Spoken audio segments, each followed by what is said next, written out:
eu queria só recordar o que nós tínhamos combinado. Nós combinamos que seriam essa capacitação dividida em 4 módulos, e cada um desses 4 módulos, então, divididos em 4 lições.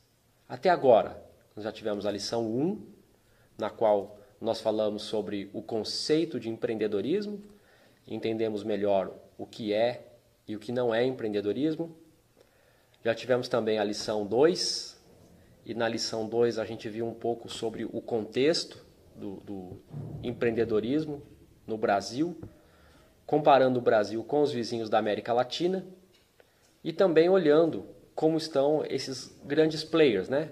Essas grandes forças quando o assunto é empreendedorismo. E a nossa última lição, a lição número 3, foi uma lição sobre o comportamento empreendedor. E aí pudemos olhar as principais características do comportamento empreendedor. E nessa lição 3, nós pudemos brincar, né, com o seu comportamento empreendedor e analisar quais são as características do comportamento empreendedor que são mais fortes em você e quais são aquelas características que você precisaria trabalhar um pouco mais para poder chegar aos seus objetivos. Eu acho essa atividade extremamente valiosa, porque ela é uma atividade sobre autoconhecimento. E para o empreendedor, essa questão do se conhecer bem, ela é fundamental. Essa questão da autoconsciência, saber as potencialidades, saber as limitações, ela é uma questão bastante importante quando o assunto é empreendedorismo. E hoje nós então desembocamos na lição número 4. É uma lição em que nós vamos falar sobre incentivos para o empreendedorismo. Eu vou abordar 2 aspectos.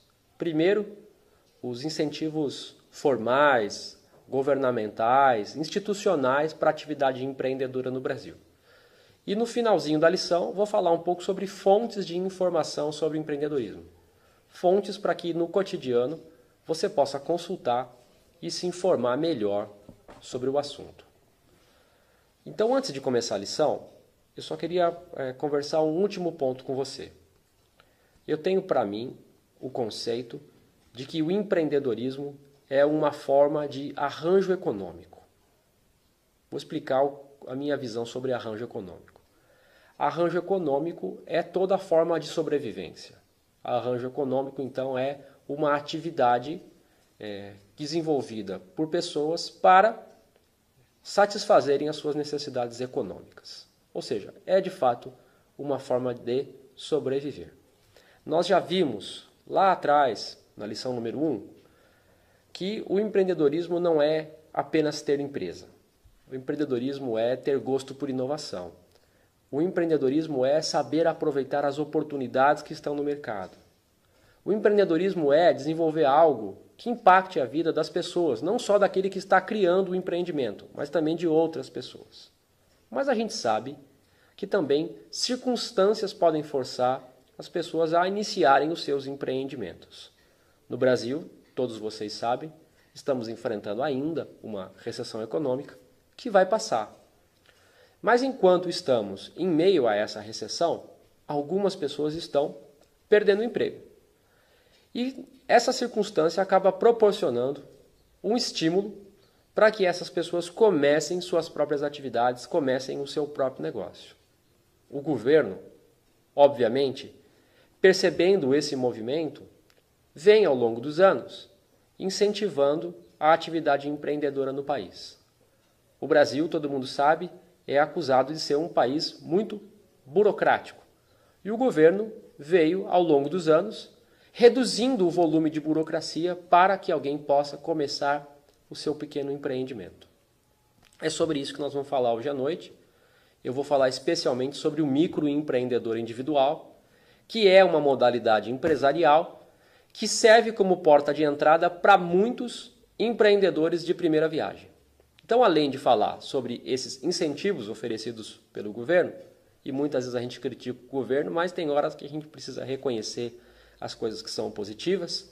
E eu acredito que a redução da burocracia para a abertura de empresa no Brasil hoje é um ponto a ser enaltecido. Mas além de falar sobre isso, então, no final da lição, eu vou trazer algumas coisas sobre fontes de informação que você pode acessar para adquirir mais conhecimento e desenvolver mais competências empreendedoras. Vamos falar sobre portais governamentais, vamos falar sobre o Sebrae, vamos falar até sobre fontes de informação de organizações privadas, como a Endeavor. Mas isso ao longo da lição. Então eu espero que você esteja ainda animado para continuar essa viagem, nessa capacitação sobre empreendedorismo e me acompanhar. Vamos lá então? Muito obrigado.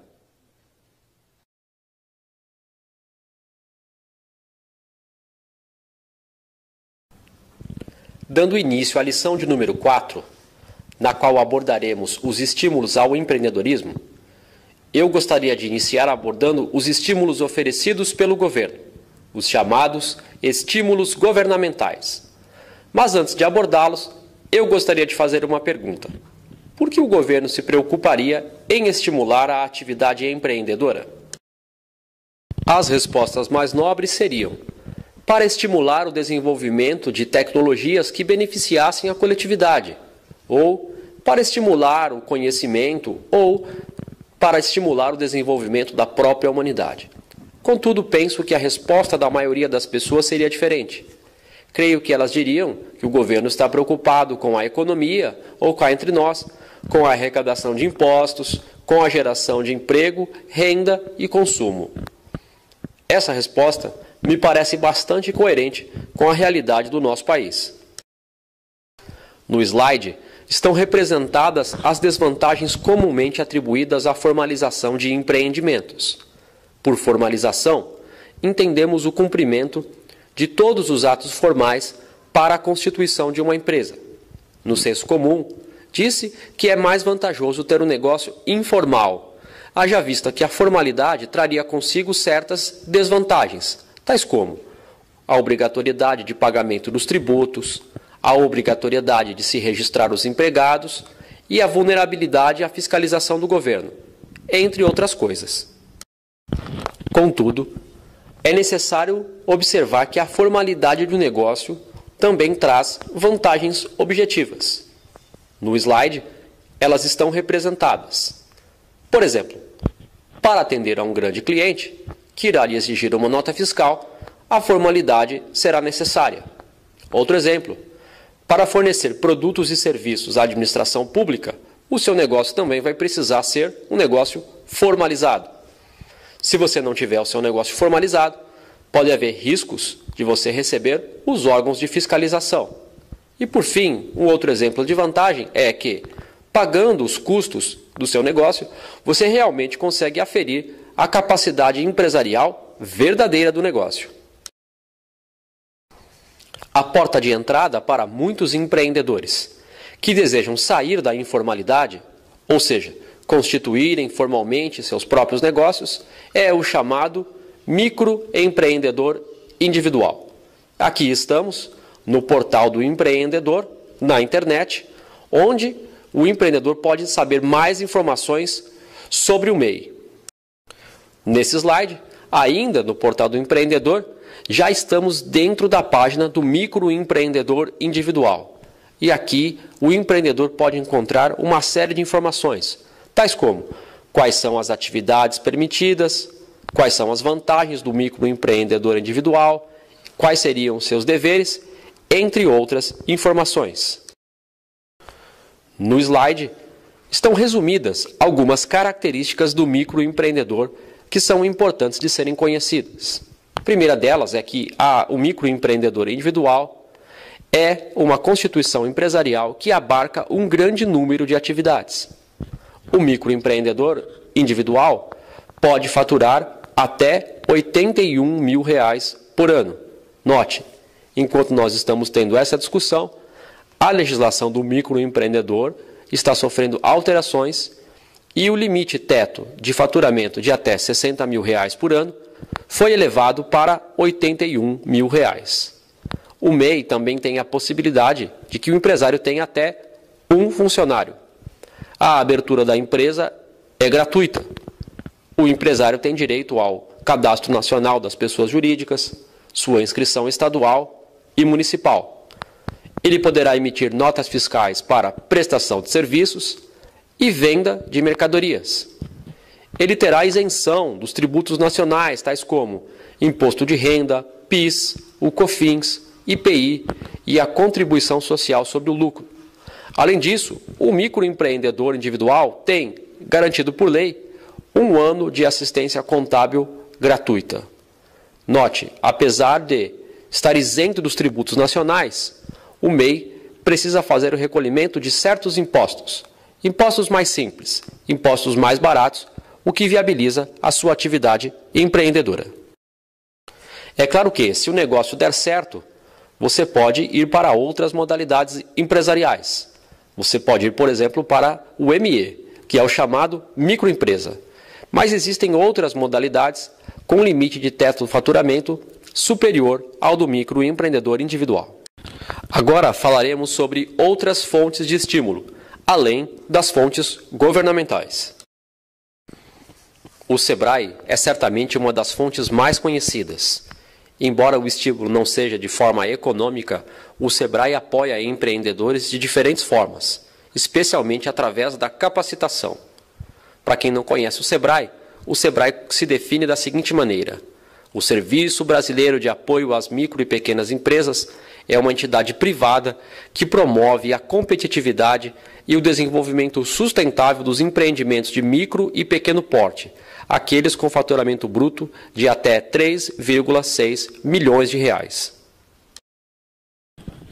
O SEBRAE oferece então apoio para micro e pequenas empresas que já existam ou que estejam surgindo. O termo para novas empresas em crescimento é startup. Muitas pessoas acreditam que o termo startup serve apenas para fazer referência a empresas do setor de tecnologia. Contudo, como podemos ver, startup significa um grupo de pessoas trabalhando com uma ideia diferente, que aparentemente poderia fazer dinheiro. Então, se você está pensando em lançar um novo negócio, seja um site de vendas online ou uma barraquinha de cachorro-quente, estamos falando de um novo empreendimento, portanto, uma startup. Um outro termo da moda, além de startups, é o termo incubadoras. Incubadoras servem para estimular o surgimento de empresas. Elas apoiam essas empresas antes que elas cheguem de fato ao mercado. Na etapa de incubação, o empreendimento é estudado e o plano de negócios da empresa é melhorado, para que quando vá de fato ao mercado, não sofra tantas adversidades. As incubadoras trabalham com empresas desempenhando diferentes funções. No slide você pode encontrar alguns exemplos dessas funções desempenhadas pelas incubadoras. Por exemplo, uma incubadora poderia ajudar uma empresa ainda em desenvolvimento a melhorar a modelagem de seu negócio, ou, por exemplo, pôr em ordem as finanças e a contabilidade ainda na etapa de planos. Na etapa de incubação, um empresário poderia receber uma consultoria ou uma mentoria de empreendedores mais experientes. O plano de marketing ou o plano para parcerias estratégicas também poderia ser objeto de estudo nessa fase de incubação. No slide, você está vendo agora exemplos de benefícios gerados pelas incubadoras. Ainda na fase de incubação, as empresas recebem essa orientação. E isso pode resultar em geração de empregos, geração de riqueza, incentivo à inovação tecnológica ou mesmo estímulo à atividade industrial, entre outros exemplos. Além das startups e das incubadoras, temos também as aceleradoras, que também podem ser chamadas de aceleradoras de negócios. O que são? Aceleradoras são incubadoras modernas, muito mais complexas e estruturadas. Como o próprio nome sugere, elas não estão preocupadas apenas em incubar o negócio na sua fase de preparação, mas fazer com que esse desenvolvimento das empresas seja rápido e acelerado. Talvez surja a dúvida de qual a diferença entre uma incubadora e de uma aceleradora. Nesse slide encontramos as diferenças existentes entre os dois modelos na perspectiva do SEBRAE. Um exemplo: enquanto uma incubadora busca apoiar pequenas empresas com alguma diretiva governamental ou regional, uma aceleradora está mais focada em uma necessidade identificada no mercado e empresas que tenham um potencial de crescimento rápido. Outro exemplo: Enquanto aceleradoras são fortemente apoiadas em sessões de mentoria, seja palestras ou conversas pessoais entre um empreendedor e seu mentor, as incubadoras são fortemente baseadas no modelo tradicional de consultoria. Vejam então que estamos falando de dois modelos distintos. Um modelo mais ligados a interesses governamentais e a interesses macroeconômicos. Já uma aceleradora está focada em um negócio específico e em atingir o melhor resultado possível com essa atividade de aceleração. E para encerrar a lição 4, vou deixar para vocês uma lista de endereços de portais na internet, onde vocês podem encontrar muitas informações sobre empreendedorismo. Com isso, quero deixar claro que na web há uma fonte inesgotável de informações sobre a atividade empreendedora. Essas informações são atualizadas cotidianamente. Então, se você quiser estar bem informado sobre a atividade empreendedora, vai precisar visitar algum desses portais. No arquivo anexo, você encontrará esses links todos preparados, apenas para clicar, acessar e conhecer mais sobre empreendedorismo.